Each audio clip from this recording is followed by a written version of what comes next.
in the film that it is possible to relate the axis of masculinity and generational positioning to themes of American literature. Betty does everything for Jake, therefore he has grown completely dependent on her. When she has a heart attack, suddenly Jake is on his own, having to fend for himself.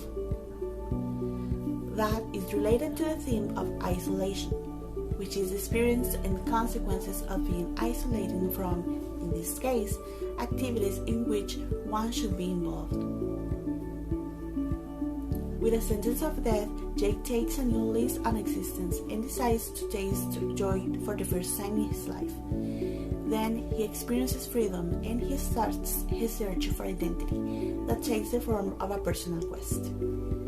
In the film, each member of the three generations experiences their masculinity from the generation to which they belong, and depending on the stage of life they are in, their position in the family group, and their collective generation.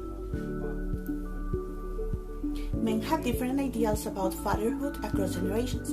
When considering the role of father-son interactions and masculinity in the movie, it is important to consider that men's roles in the family are continually changing. Clearly, society expects men to act in a certain way as a father. For instance, John thought that working a lot and earning money was enough.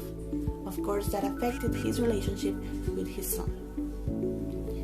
Father-son interaction is related to men's performance of fathering. John didn't have an affectionate father, which affects his communication with Billy.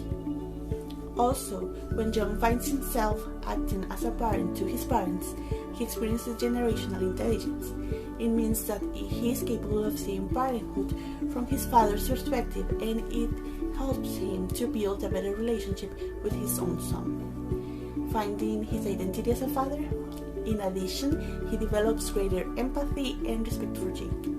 Furthermore, the topic of rebellion, which is the process of resisting authority and control, is reflected in the scene in which John takes his father out of the hospital.